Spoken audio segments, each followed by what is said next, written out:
Now it's time for Section 2, General Information. If you are coming back to your application, go to OMWBE.diversitycompliance.com, click Log In, and enter your username and password. This brings you to your account page. To return to your application, click the Certification Applications Pending link, located in the Key Actions box in the upper right.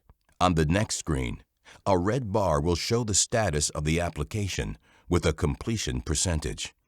In the Applications box on the very right side under the Actions header, click the red Fill In link to continue the application. This will bring you back to the application screen that you were working on previously. There are two portions in the General Information section: Business Profile and Relations, and Dealings with Other Businesses. We'll begin with the Business Profile. Click the Fill In button next to it. There are 16 questions in this section. 10 are required and 6 are optional. The first questions ask for a brief description of your business's primary activities and the products and/or services it provides. The next question asks for your primary NAICS code. You must click Select Code to start. Simply typing codes into the box will not work. Once you click Select Code, the system provides you with a number of different ways to find and select the codes that apply to you. You can search by code numbers and keywords using the search box on the upper left of the window, or you can click through the menus by using the Browse Codes button here on the right.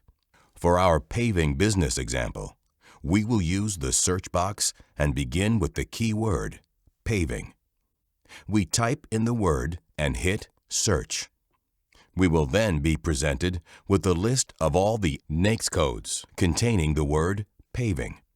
This part can be confusing, but it is very important for your application because it directly affects how easy it is for businesses to find you. So please pay close attention. Notice here that one NAICS code is listed several times.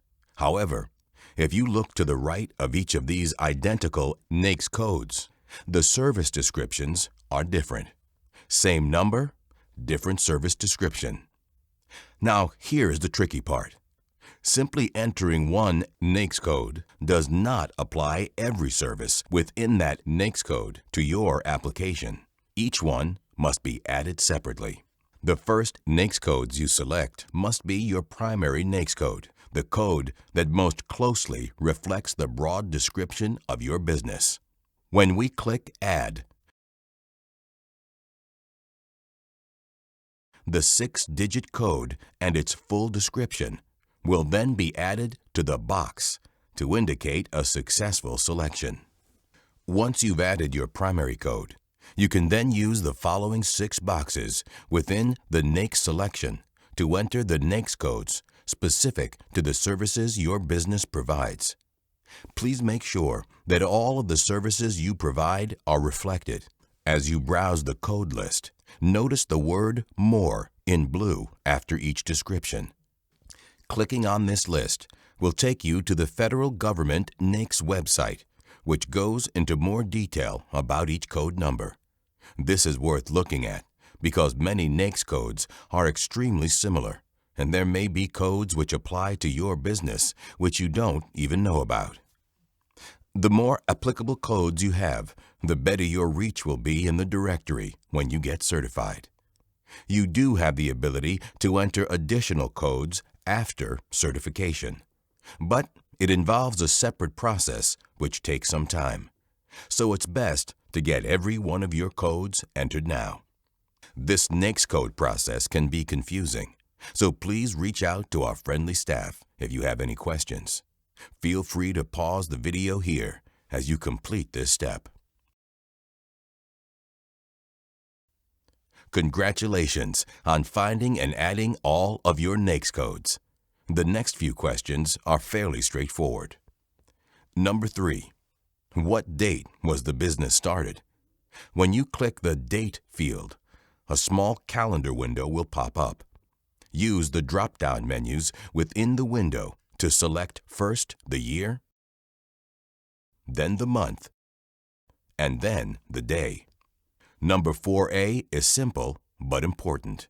Is your business for profit? If it is nonprofit, stop the application now and follow the instructions to delete it, because the certification program is only available to for-profit entities.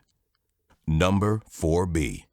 Enter the EIN or SSN you entered when you initially created your account. Number 5. Select the appropriate type of structure for your business. Number 6. How many employees does your business have, and what are their hourly classifications?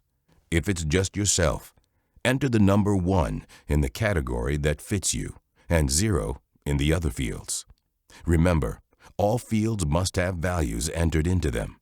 So, if you have no part-time employees, for example, you would type in the number 0. Leaving it blank will not work.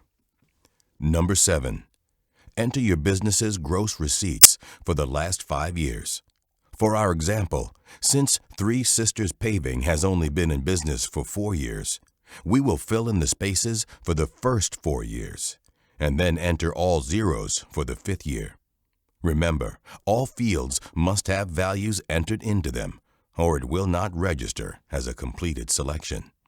If you have no gross receipts for any of the years because you just started your business, enter 0 in every field. Later on in the application, we will require copies of your federal tax returns, so make sure the information you enter here matches. Click Save and Return to Summary.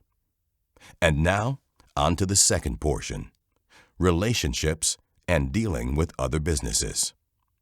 There are 8 questions in this section, and all are required to be completed. Question 1 asks if your business shares a location or any resources with other businesses.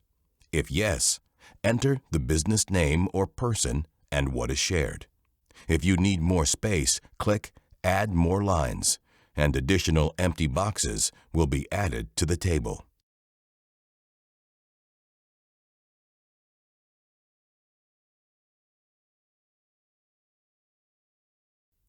Question 2 asks if any other business has or has had ownership interest in your business at any time, past or present. If yes, enter the business name, address, and type. For the next 6 questions, any yes answer may require additional details and explanations when we get to the document list at the end of the application, which is located at the bottom of the main application page here. For now, let's move on.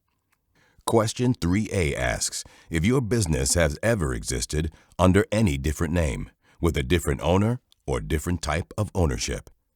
Question 3B asks if your business currently, or at any time, is or was a subsidiary of another business. Question 3C asks if your business currently or at any time exists or existed as a partnership where one or more of the partners are or were other businesses. Question 3D asks if your business currently or at any time owned any percentage of another business. Question 3E asks if your business currently or at any time has or has had any subsidiaries. And finally, question 3F asks if your business currently or at any time serves or has served as a subcontractor with another business, where 25% of your receipts were a result of this relationship. Double-check that all of the questions have been answered and that all of the necessary fields have values entered into them. Then click Save and Return to Summary. Congratulations on completing Section 2. Section 3, Majority Owner Information, is up next. See you there. Gonna get it right, no time to delay.